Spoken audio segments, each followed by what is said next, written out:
Je suis allé quelque part en Afrique de l'Est très récemment. Pendant mes visites, j'ai rencontré un jeune homme très brave, très courageux, un local.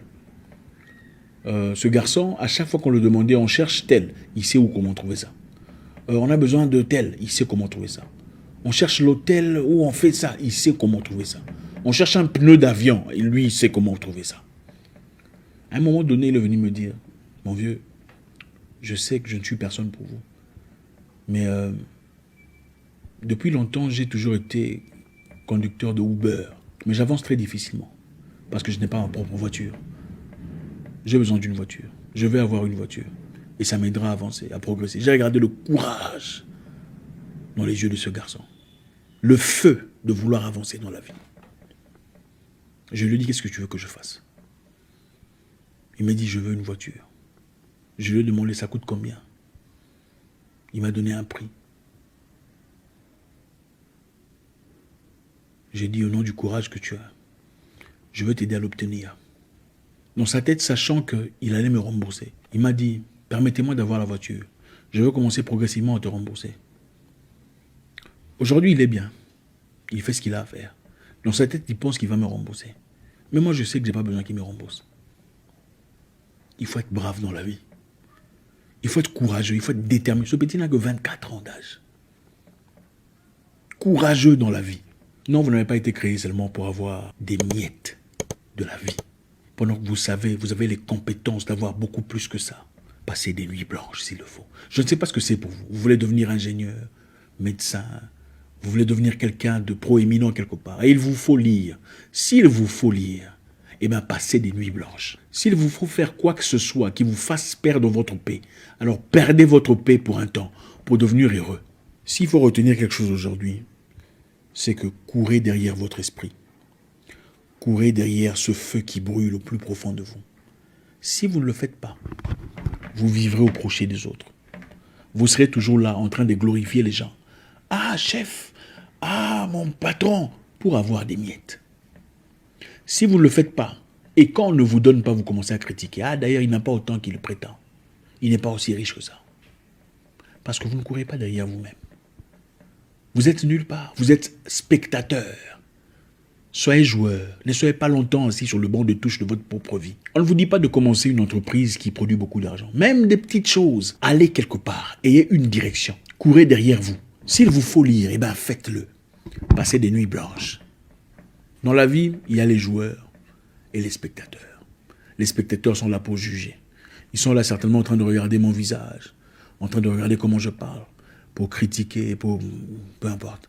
Et il y a les joueurs, ceux qui sont là sur terrain, ceux qui sont là pour retenir quelque chose de positif. Minime soit-il, pourront s'en servir pour avancer quelque part. Le Créateur est juste. Il a placé en chacun de nous une sémence positive, une sémence de grandeur. Et c'est à vous que revient la responsabilité de l'arroser.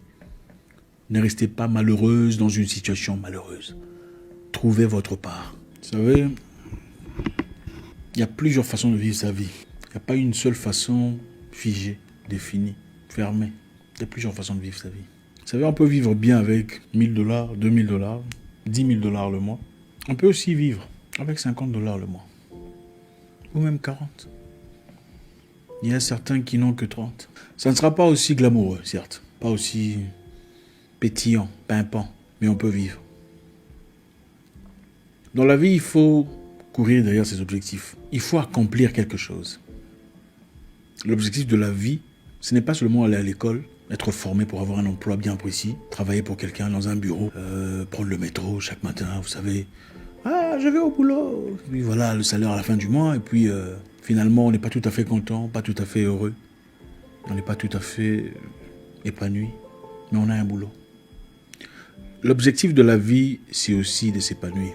Et s'épanouir a plusieurs formes. S'épanouir, c'est pas seulement avoir de l'argent, devenir riche. S'épanouir, c'est accomplir ses désirs les plus profonds. Chacun a des désirs, chacun a des ambitions, des projets. Chacun veut quelque chose, quelque part. Et souvent, on se dit, la conjoncture ne nous permet pas d'aboutir à notre objectif. La situation politique ne me permet pas de fleurir au point où je désire le faire. Mon message pour toi est celui-ci, mon frère. Observe attentivement et tu remarqueras que les gens qui ont connu les mêmes difficultés que toi, les mêmes problèmes, qui ont eu à faire face aux mêmes revers que toi, ont pu aboutir quelque part, ont pu accomplir quelque chose dans leur vie. Laissez-moi vous motiver aujourd'hui. Je pense que c'est nécessaire. Dans la vie, on reçoit ce qu'on est, pas ce qu'on mérite. Nous pensons tous pouvoir mériter des choses. Chacun se dit, je mérite ceci. Ça, c'est pas le genre de vie que je mérite. Chacun se dit, je dois être bien. Tout le monde veut être bien. Mais dans quelles conditions vous placez-vous pour être bien? Laissez-moi vous rappeler une chose. Naître d'une famille où vous n'avez rien sur le plan financier, vous êtes en difficulté, vous avez toujours des problèmes d'argent, n'est pas de votre faute. Mais grandir et vivre dans les mêmes conditions pendant des années est votre responsabilité. Changer votre situation aujourd'hui n'a rien à voir avec votre père, ou ce qu'il a accompli ou pas. Beaucoup de personnes ont connu les mêmes difficultés que vous, les mêmes problèmes, mais ne sont plus au même endroit. Parce qu'ils ont été assez braves pour refuser d'être figés dans ce même endroit. Écoutez, la vie est courte, mes frères. Je vais vous donner un exemple. Imaginez-vous, vous êtes pauvre, d'accord? Vous ne mangez pas bien. Hein, vous mangez rien, quoi. Des petites choses que vous ramassez, vous mangez... Imaginez-vous, vous êtes pauvre. Et vous avez du mal à manger. Hein, vous avez du mal à avoir les choses les plus élémentaires. Et puis on vous sort de la pauvreté, on vous donne un pain par jour. Qu'est-ce qui se passe ensuite? On se dit, ah ouais, ma vie est beaucoup mieux, elle est meilleure. Je mange désormais un pain par jour. Je suis bien.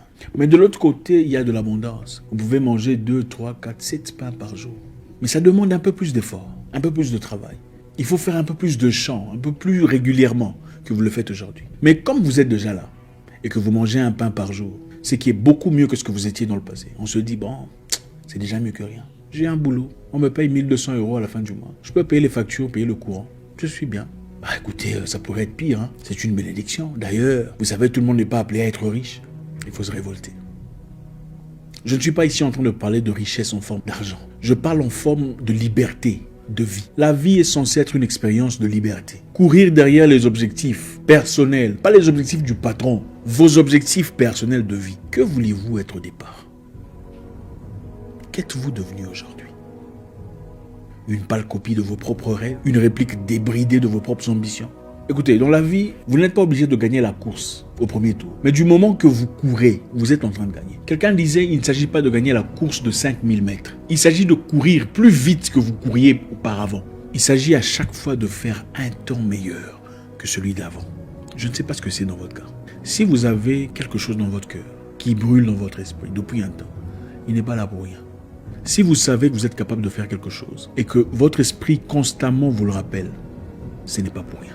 Le Créateur ne place jamais des idées créatives en une personne, sachant qu'il soit incapable de l'accomplir. Nous pouvons quelquefois être prisonniers de notre propre prison mentale. Ah, je suis bien ici. C'est beaucoup mieux qu'avant. Pourquoi dois-je changer? Ça aurait pu être pire. Je suis mieux que beaucoup de personnes. Beaucoup de personnes, malheureusement, n'ont que pour élément de comparaison des gens comme eux ou pire que eux. Comparez-vous à vous-même, la personne que vous souhaitiez devenir, la personne que vous avez voulu devenir dans le passé. Où êtes-vous comparé à cette personne? Êtes-vous là? Êtes-vous heureux dans votre business? Heureux dans votre mariage? Heureux dans votre relation? Êtes-vous heureux avec vos amis? Si vous n'êtes pas heureux, qu'est-ce que vous foutez? Êtes-vous heureux dans votre job quand vous vous levez le matin? Êtes-vous excité? Ah, je vais aller au boulot. Il est temps de partir. Si vous n'avez pas ce sentiment-là, chaque matin, vous êtes esclave. Désolé de vous le dire. L'esclavage, c'est quoi? C'est donner son temps pour un gain minime, sans en recevoir nécessairement la compensation émotionnelle. Êtes-vous fier de vous-même? C'est vrai, vous avez fait des cours, vous avez fait de longues études et des formations. Mais êtes-vous fier de votre emploi, de votre activité, de ce que vous faites chaque jour, quand vous vous levez le matin? Si vous ne l'êtes pas, ça veut dire qu'il y a autre chose dans votre cœur. Et vous le savez. Ne l'asphyxiez pas. N'étranglez pas ces choses qui brûlent dans votre cœur, même inconsciemment, parce que vous pensez que c'est difficile. Vivez pour quelque chose. Il ne s'agit pas de gagner la course directement. Il s'agit de chaque jour faire un pas. Lire un livre en accord avec vos objectifs. Suivre une vidéo en accord avec vos objectifs. Allez sur YouTube. Développez vos capacités en lisant, en étudiant. C'est gratuit. Moi, comme je l'ai dit dans le passé, j'ai fait une formation de Prince2. C'était sur YouTube. Project Manager. C'est là que j'ai commencé. Cela m'a ouvert des portes. Que faites-vous aujourd'hui pour changer votre vie demain? C'est facile. Quand vous ne foutez rien, vous commencez à remarquer les gens. Regardez, il est habillé comme ça. Je l'ai vu l'autre fois, elle était habillée comme ça. Ah, ce sont les mêmes chaussures. Parce que vous ne foutez rien de votre vie. Ah, l'autre a fait ça. Monsieur tel est en train de sortir avec. C'est parce que vous ne foutez rien dans votre vie. Elle est devenue orgueilleuse. C'est parce que vous n'avez pas d'objectif de vie. Beaucoup de gens vivent sans objectif. Ils sont là, errants sans comprendre. Ils sont nulle part. C'est comme une voiture, vous mettez le GPS, mais sans indiquer la destination finale. Vous êtes en mouvement, mais vous n'allez nulle part. Mais vous ne vous rendez pas compte. Mais comme la voiture bouge, vous pensez que vous avancez. Vous n'allez nulle part. Chaque année, vous combattez les mêmes démons, les mêmes problèmes d'argent, les mêmes difficultés socio-économiques, les mêmes problèmes, les mêmes échecs. Chaque année, vous priez un Dieu fort, puissant. Chaque année, vous pleurnichez pour les mêmes histoires. Non, il y a quelque chose qui cloche. Qu'est-ce qui brûle dans votre cœur? Ça pourrait quelquefois nécessiter des sacrifices énormes, tels que changer de ville, une chose qui n'est pas facile à faire, aller ailleurs, changer de pays, changer de continent. Mais si c'est ce qu'il faut faire, au nom de la vie que vous avez, faites-le. Ça pourrait quelquefois nécessiter des changements radicaux, couper loin de vous, mettre hors de votre portée certaines personnes, pour avoir la paix, pour avancer, pour avoir des idées claires. Dans la vie, il faut être brave, il faut être courageux. Dans la vie, il faut être stoïque. La vie appartient aux courageux, pas nécessairement aux plus intelligents. Un intelligent sans courage et bravoure est nulle part.